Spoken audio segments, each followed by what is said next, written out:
First ever factory outlet, Chandanagar, Mukunda Jewelers, opening soon. No making charges.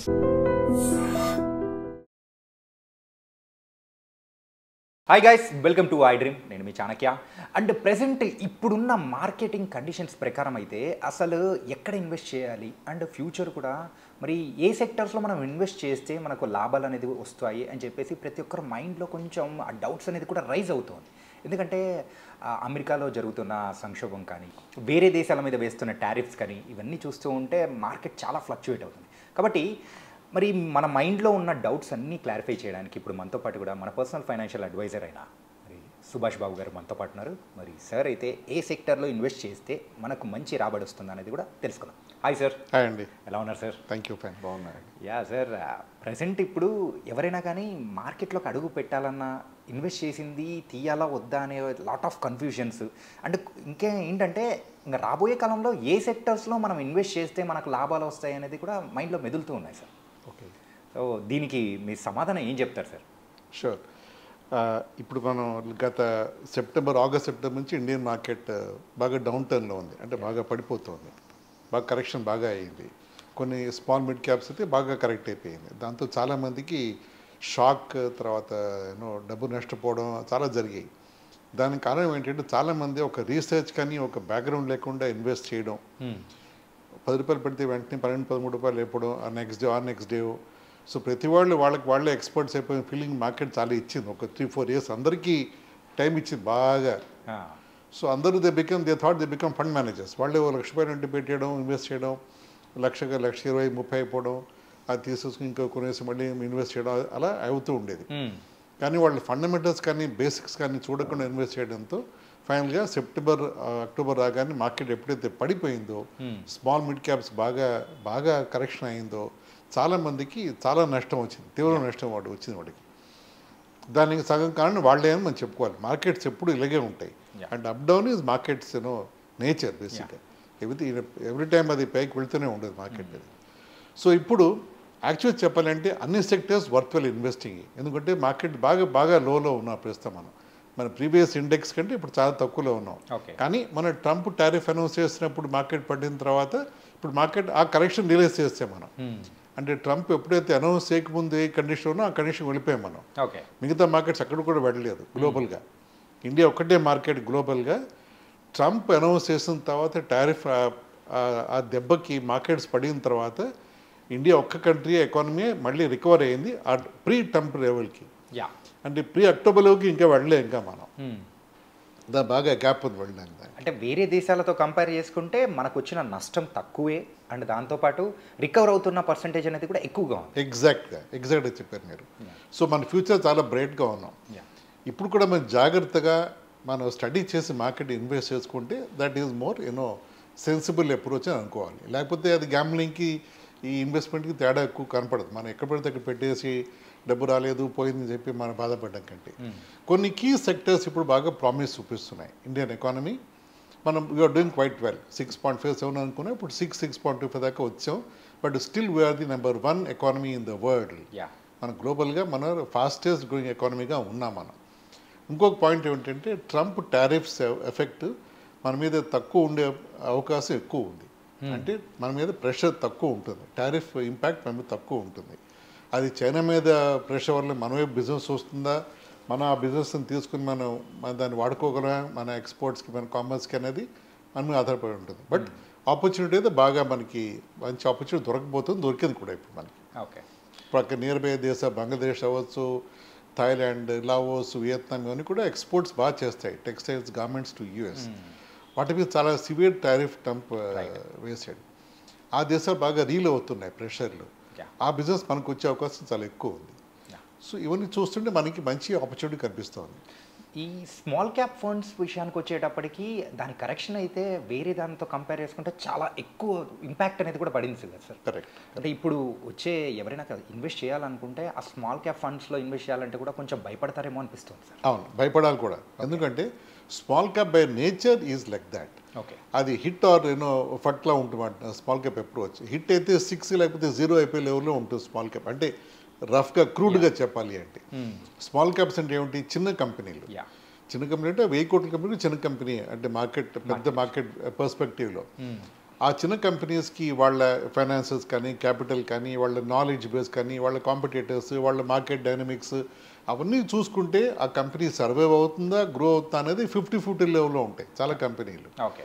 ఆ promoters కూడా వాళ్ళకు short term వ్యూలో గబుకుని పెట్టేసి రేపు ఎగ్జిట్ అయిపోయి అలాంటి కంపెనీస్ పెడితే మనకే నష్టం అది. సో దానికి కూడా అప్రోచ్ ఉంది. సో ఇప్పుడు ప్రస్తుత పరిస్థితుల్లో లార్జ్ క్యాప్లు పెట్టడం అనేది చాలా శ్రేయస్కరం మనకి. ఒక ఏడాది 2 ఏళ్ళ పాటు లార్జ్ క్యాప్లో ఉండడం రిటర్న్స్ మేబీ 10-12% వస్తే you should more than happy. Returns ఎవరు గ్యారంటీ చేయలేరు మన మార్కెట్స్లో, కానీ ఆ 10% returns you should go back home very with happy face. ఇవి కాకుండా మన ప్రస్తుతం సెక్టర్స్లో ఈవీ ఎలక్ట్రిక్ వెహికల్స్ మీద చాలా ఫోకస్ ఉంది గ్లోబల్గా, ఇండియాలో కూడా మనకి.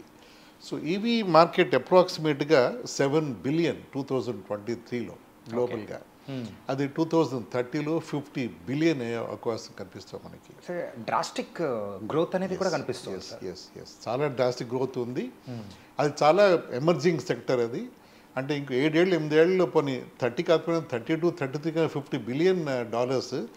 దాంట్లో మనం దాదాపు 30% ఇండియా దాన్ని చేస్తాం మార్కెట్లో మనం 30% బిజినెస్ ఎక్స్పెక్ట్ చేస్తాం మనం. సో అంత లార్జ్ బిజినెస్ ఆపర్చునిటీలో మనం పాల్గొనాలి అంటే ఈ బ్యాటరీ ఛార్జింగ్ స్టేషన్స్, తర్వాత దానికి సంబంధించిన సాఫ్ట్వేర్ కానీ ఛార్జింగ్ బ్యాటరీస్ కానీ లిథియం బ్యాటరీస్ అన్నీ ఉన్నాయి. సో దాంట్లో రకరకాల కాంపోనెంటరీ ఉంది ఎలక్ట్రిక్ వెహికల్స్లో కూడా. సో అలాంటి రిలేటెడ్ కంపెనీస్ ఇన్వెస్ట్ చేయడం అనేది కొంచెం దట్స్ మోర్ సెన్సిబుల్. ఇప్పుడు ఇండియాలో వస్తే టాటా మోటార్స్ ఈవీలో చాలా యాక్టివ్గా ఉన్నారు. టాటా వెహికల్స్ కూడా, ఓలా, తర్వాత ఎథర్ ఒకటి ఉంది, మహీంద్రా, హీరో, ఇవన్నీ కూడా they are well performing EV vehicles వాళ్ళు ఆఫర్ చేస్తున్నారు. వాళ్ళకి సంబంధించిన సబ్ కాంట్రాక్ట్ తీసుకునే యాన్సిలరీస్ మీద వాటి మీద మనం జాగ్రత్త స్టడీ చేసి ఆ కంపెనీ ట్రాక్ రికార్డ్ ఎలా ఉంది, ప్రమోటర్స్ ఎలా ఉన్నారు, వాళ్ళ ఆర్డర్ బుక్ ఎలా ఉంది, అన్నీ మేము జాగ్రత్త స్టడీ. ఇందాక అనుకున్నాం కదా స్మాల్ క్యాప్ అంటే ఇవి స్మాల్ క్యాప్లోకి వస్తాయి యాక్చువల్గా. టాటా అని లార్జ్ క్యాప్లో ఉన్న ఈ కంపెనీస్ గ్రోత్ స్మాల్ క్యాప్లో వస్తుంది యాక్చువల్గా. ఆ జాగ్రత్త స్టడీ చేసి మనం స్టడీగా ఒక 2 years పెట్టి చూసి దాంట్లో మనం బాగా చేసుకోవచ్చు. అదొక మంచి ఇంపార్టెంట్ సెక్టర్ అది. తర్వాత టెక్నాలజీ అండ్ డిజిటల్ సర్వీసెస్, ఇంకా ఐటీ గురించి టెక్నాలజీ మాటి మనం చెప్పుకోకలే. ఇండియా ఒక రేంజ్కి మనం చేరిపోయాం మనం గ్లోబల్గా మనం.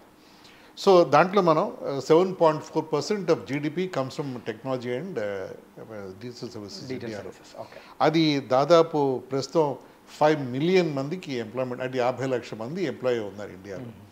సో అది ఎంత మనం హైటెక్ సిటీ అవ్వచ్చు, ప్రతి స్టేట్లో ప్రతి సిటీలో ఐటీ రిలేటెడ్ ఐటీ పార్క్స్ కానీ కంపెనీస్ కానీ చిన్న పెద్ద సిటీ అన్నింటిలో ఉన్నాయి.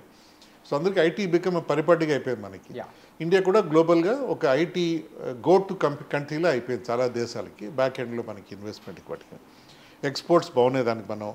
ఇవన్నీ large cap companies, TCS, Wipro, తర్వాత హెచ్సిఎల్ సిస్టమ్స్, ఇన్ఫోసిస్, ఇవన్నీ లార్జ్ క్యాప్ కంపెనీస్. వీటిలో ఇన్వెస్ట్ చేస్తే స్టడీగా మనకి రిటర్న్స్ ఎప్పుడు మనకి దాంట్లో బాగానే ఉంటాయి. Renewable energy, green resources, green energy. Green energy in sense అంటే గ్రీన్ ఎనర్జీ అంటే కార్బన్ ఎమిషన్ లేకుండా మనం తయారు చేస్తే సోలార్ కానీ ఇవన్నీ గ్రీన్ ఎనర్జీలో వస్తాయి.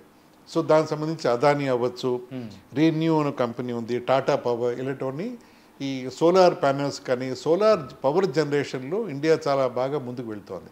ప్రైమ్ మినిస్టర్ మోడీ కూడా మాటిమాటికి సోలార్ మీద ఆయన చాలా ఎంకరేజ్మెంట్ ఇస్తూ ఉంటారు చిన్న పెద్ద కంపెనీస్కి.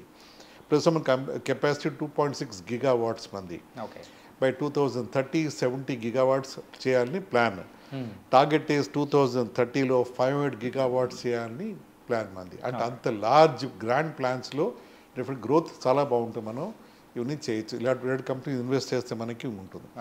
తర్వాత health care and e-commerce. Health care ఎలాగ ఇప్పుడు మనకి ఇండియాలో హెల్త్ అవేర్నెస్ ఎక్కువగా ఉంది. దాంతోడు డయాబెటీస్ అవ్వచ్చు, క్యాన్సర్ అవ్వచ్చు, ఇలాంటివి అన్ఫార్చునేట్గా మన సొసైటీలో ఎక్కువ ప్రబలం వింటున్నాం కూడా. దానికి కావాల్సిన కేర్, దానికి కావాల్సిన medical research, drugs, pharma, hospitals, health care, ఈ అన్నీ మొత్తం స్పెక్ట్రమ్లో మనం ఇన్వెస్ట్ చేయడంలో there is lot of meaning behind it. అలాగే క్విక్ కామర్స్ అండ్ ఈ-కామర్స్. సరిగ్గా ఈ బ్లింకిట్, ఫ్లిప్కార్ట్, అమెజాన్, జొమాటో, ఇవన్నీ కూడా మనకి పరిపాటిగా డైలీ మనం వాటిలో ఏదో ఒకటి ఆర్డర్ చేయడం తెచ్చుకోవడం జరిగిపోతుంది. ఆ గిగ్ వర్కర్స్ అంటాం వాళ్ళు అంటే వాళ్ళు తక్కువ వర్కర్స్ అయినా వాళ్ళకి మనం చాలా హెల్ప్ చేస్తాం మనం. We should always be thankful to them. వాళ్ళు ఇంత ఎండ అవ్వచ్చు, లేకపోతే వాన్ అవ్వచ్చు, వింటర్ అవ్వచ్చు, they are always doing they job. ఎంత ఆడ్ టైంలో అయినా మనం 2 minutesలో వచ్చేస్తుంది అంటే వాళ్ళ వల్లే వస్తుంది. ఆ బిజినెస్ చాలా గ్రో అవబోతుంది. క్విక్ కామర్స్ అంత అలవాటు పడిపోయాం ఆ కైండ్ ఆఫ్ బిజినెస్.